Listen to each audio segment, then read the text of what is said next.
Hello, can you hear me in the back of the room? Yes. So my name is Nicole Ranganath. I'm from the University of California, Davis. I'm a historian and also the curator of the Pioneering Punjabis Digital Archive. And I would like those of you to raise your hand if you're in the early phase of developing a digital project. Okay, so what I would like to do today is to have a dialogue, actually inspire some of you who are just embarking on this project in terms of the successes and then the challenges that I've encountered. But then I'd also love to have a critique from those of you who have a far greater infrastructure and support and experience for large-scale digital projects. So basically, about 3 years ago, I was inspired to start this project, which is narrative in nature. And the purpose of this project is to tell the story of the early South Asian pioneers who are very historically significant, who settled in the Sacramento Valley of California. So it's very geographically focused, but then it has global dimensions. And there's a few philosophical bases for this project. One was I wanted to have a university community collaboration. And I can talk about the benefits of this kind of collaboration and then also some of the additional complexities I faced. This project also makes an important intervention in that there are many scholarly works about these early South Asian communities on the west coast of North America. And primarily the historians who've written about this community base their work on government sources, criminal records, county records, statistics, and newspaper articles that were written by, the white majority community that were hostile to these South Asian communities. So in a very important sense, all the histories of these communities were unpeopled, or they did not involve the narratives of the South Asian pioneers themselves. So what I wanted to do was to create this digital platform in collaboration with the community. And it's been very powerful and well received. But a couple challenges I would love to hear your thoughts about are, I'm assistant professor, I need to get tenure. And this digital work does not help me get tenure. So in terms of integrating this work, this is a very important point, with getting tenure, what I've working on so far is a traditional monograph that is based on these incredible sources. One person wrote 55 diaries from the day he left Punjab till when he passed away in 2011. I have these incredible materials no other scholar has, and I've connected this, connected these autobiographical materials of Punjabis from Punjab. They all served under the British in Punjab, in Fiji, and in Kenya, and then settled in Yuba City, and due to their experience under the British, became very important in establishing Sikh institutions in the United States. But what I'm doing is actually writing a very traditional kind of monograph, which is going to be important to get tenure. So I'd love to, hear thoughts about, innovative ways to write up digital scholarship that can be accepted in the academy. Another interesting point I want to make before I give you an overview of the archive is that I have this paradox, and this also speaks to the importance of having digital media. I have this paradox in terms of the community I'm working with, the Sikh community, which is a community of the book, right? It worships the Guru Granth Sahib. But this community in general is not a big reading community. So when I talk to people in the community about what sources really speak to them about their history, they invariably said, we're generally going to read only if the text is embedded in a film. that we're not going to read essays themselves or books by and large, but it has to be integrated into multimedia materials. So as the archive has received a tremendous response from people all over the world, you know, from Pakistan, from India, from Africa, and it's helped reunite families and also led to new kinds of collaborations and research. So that's a little overview. Do you have the clicker? Yeah. So again, the topic of this talk is the promises and challenges of engaging in digital scholarship through partnerships between the university and the community. I received, you know, generous funding from both external and campus sources, and then I also collaborated very seriously with local Punjabi communities. And again, the focus is on telling a story and also recovering hidden stories that weren't available from traditional sources that were used by historians. So also, I'll give you a little overview and then see how to play this. This is a film trailer that gives you an overview of the project. And then I'll give you a little more information about the project and then talk about future directions.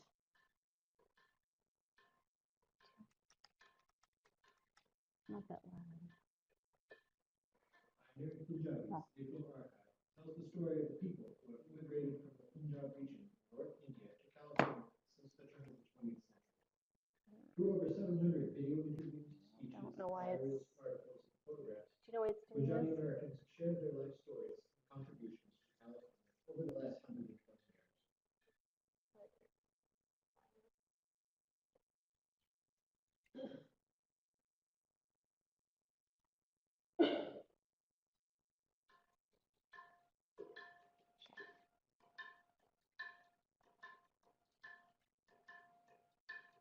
The Pioneering Punjabis Digital Archive tells the story of the people who have immigrated from the Punjab region in North India to California since the turn of the 20th century. Through over 700 video interviews, speeches, diaries, articles, and photographs, Punjabi Americans shared their life stories and contributions to California over the last 120 years. Attracted to the land that reminded them of the fertile flat fields of the Punjab, Punjabis first came to the Sacramento Valley to better their economic conditions. Punjab means the land of 5 rivers, and the writer Hari Singh Evans called the Sacramento Valley the mother of 5 rivers. The Punjabis have come not just from their homeland, but also from all over the world to settle in Northern California. The early pioneers faced discrimination. They were denied U.S. citizenship, the right to own land, and the ability to bring their families to the U.S. Many lived as bachelors on farms where they saved their earnings for a better future. When the Punjabi farmers were allowed to become citizens in the late 1940s, they bought land and grew peaches, as well as rice, walnuts, and other crops. The Punjabi farming community flourished, with some farmers becoming the largest peach growers in the state. Punjabi Americans have been trailblazers in many professions since the 1950s, in politics, medicine, and science. In the 1960s, U.S. immigration policy became more open to immigration from Asia, leading to tremendous growth of Punjabi family, community, and religious life in California. It is important to save and share the rich history of the South Asian pioneers in California. Many of the precious historical materials kept in family homes will be lost to history unless they are preserved by a university archive. That's why UC Davis partnered with the Punjabi American Heritage Society to create the first digital archive dedicated to preserving the history of Punjabis in California. The quality of our digital images exceeds the Library of Congress standards, thus in turn their long-term preservation value. A wide array of video, audio, and print materials can be searched and accessed from anywhere in the world. The archive gives a wealth of information about the extraordinary lives of Punjabi Americans like Hari Singh Evans, a writer, community leader, and the first teacher of South Asian heritage in the city. We've digitized over 500 Professor Everest's articles, short stories, poetry, and letters. Professor Everest wrote poignant descriptions of his personal journey over the course of 56 years, from the day he left the Punjab in 1954 for America. So far, we have preserved 2 years of these diaries. These diaries are significant new primary sources in American history. We've also uncovered the history of Punjabi pioneers in Davis. George Pierce Jr. is best known for successfully lobbying to build the University of California's farm school in Davis, but he also wrote what is likely the first reference to Punjabi farm workers in California in his diary on May 4, 1907. We've created in-depth video interviews with some of the most influential Punjabi Americans in the Sacramento Valley.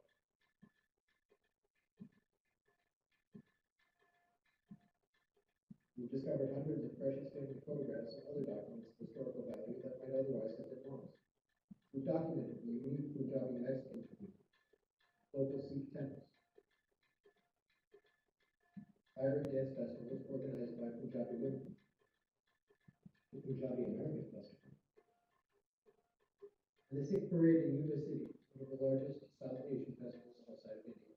We're also partnering with the UC History Project to train teachers to use this innovative digital resource in their California history courses. Please join us. Together, we'll create a comprehensive digital history of the South Asian pioneers of California to educate the public, further historical research, and inspire young Punjabis to take pride in their heritage. I see a great future for the America in general and for the Sikh American. You know, we will prevail and we will do well. We will sure we will have challenges and we will overcome those. And the way to do it is to educate and educate and educate. To learn more about this fascinating history, to share your family story, and to donate now, go to Pioneering Punjabis. Okay. So just to go back to the PowerPoint.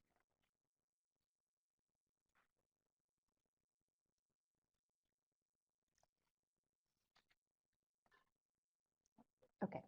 So the archive's mission is to increase the broader American public's understanding of this history and its contributions to California, and in an interactive digital archive that can be accessed by researchers and the public worldwide. And a particular effort and reason to focus on digital scholarship is that we wanted to reach students in the school system. So we have a partnership with the whole University of California History Project to integrate, curricular activities using these resources into the pedagogy in public schools. So here I'm just briefly going to outline the story. And when, Hari Singh Everest described and imagined the Sacramento Valley as the other land of 5 rivers, that actually is very significant in the Punjabi diaspora cultural imaginary, because a lot of this nostalgia about this being the other land of 5 rivers happened, of course, after partition. And after partition, the Punjab in India became the Doab. There were 2 rivers. And so the only place where they had the land of 5 rivers still intact then was in the Sacramento Valley.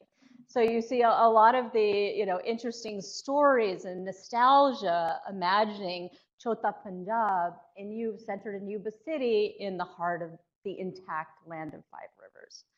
So I won't get into all of this history. One thing I'll mention is, in terms of the importance of the digital archive, I'll just give a couple of examples. One is, here's a gentleman by the name of Thuli Singh Joel. He was one of the first South Asians to settle in the Yuba City area, and he arrived in 1906. And his is the only Punjabi account of the Bellingham riots that has survived. And so we have a long audio interview. He passed away in 1978, but there was an interview with him before he passed. And then his son became the first medical doctor from the Punjabi community. Plus, you have the so-called Hindu labor camps, and you have, through oral history work that I've done, really valuable accounts of what life was like in those camps. And during this long period when Punjabis had basically no civil rights in the United States between the 1920s and after World War II. And then there's a lot of information about mixture between the Punjabi and the Mexican American communities. But the scholarship about this really doesn't convey the true diversity. So in Karen Leonard's account, it's about a bicultural community between Punjabis and Mexicans. But if you actually look through their archival records, Punjabis were marrying folks from all sorts of different ethnicities, including African Americans, Native Americans, and the story is much more complex than is conveyed in the scholarship. Here you have primarily Mexican women who are celebrating the first Indian Independence Day in Yuba City in 1948, which is very interesting. And again, you see a particular slice of time where you can have the Indian flag, the Sikh flag, and the American flag coexisting peacefully, which is not the case today. Also, there are many accounts, and I'm particularly interested in the immediate post-World War II period between 1945 and 1965, when the folks would enter the gurdwaras sitting on chairs. They would remove their hats to enter the gurdwara, and they would wear shoes until later arrivals from Punjab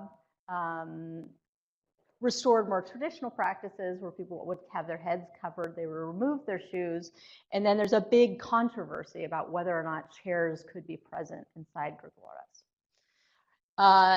I also have the first archival film of the first Yuba City Nagar Kirtan from 1980, if anyone wants to see it, in a rare Super 8 sound version, which is pretty amazing. And there's 9,000 people coming from all the way from England, Canada, throughout the United States, and India, and there are no onlookers. Everyone's in the parade. So here's some pictures from the first Nagar Kirtan, and this is what it looks like today. So it's about 100,000 people come to the Nagar Kirtan.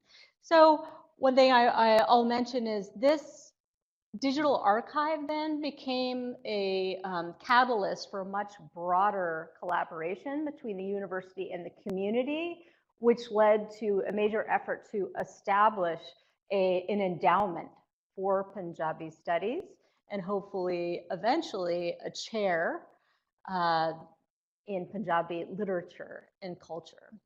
So I wanted to mention a few things, which is in terms of the support I received. We had a collaboration with the UC Davis Digital Scholarship Office, but it was not, we were not as far along in terms of our digital scholarship as, say, Emory University. So it's been more of a challenge really integrating this project, because we're really on the frontier of practices at UC Davis. So it is still a process that we're going through 2 years later to fully integrate into our library. And again, the future of this digital resource has depended on new collaborations I've developed. Let's just go here. With, say, the California Humanities, I'll just talk about this one, in which I received a grant to focus exclusively on women's experiences within the Punjabi American community. So it's particularly challenging to document women's experiences, and so we partnered with a film company, and we've already done all the filming for a pretty extensive documentary focusing just on women's experiences in the Punjabi American community. So that's been one of the outcomes of this project. So I think the best advice that I could give, especially at a university where digital scholarship is not already developed, is to have a really long-term plan in terms of your growth and maintenance. And for me, it will be growing according to the grants that I receive. And in terms of I think I could talk later on about the complexities of partnering with the community. One thing I would really focus on as a follow-up to a previous commenter is that, especially when you're partnering with the community, the issue of rights for those images become extremely important. And there are a lot of sensitivities about the flow of images. And there's been a bad feeling in the community that major universities and libraries, once they receive permission for a particular project for an image, feel that they own the image. And then it circulates and it's used for different purposes without returning to that family for their permission again. And so I've really erred on the most cautious side in terms of obtaining permissions from the families. And that can become a really sore point and even a point for litigation if you're not careful about that. So I look forward to having a dialogue with many of you who are thinking about developing your projects, and for those who have extensive resources and projects, to get your feedback. Thank you so much.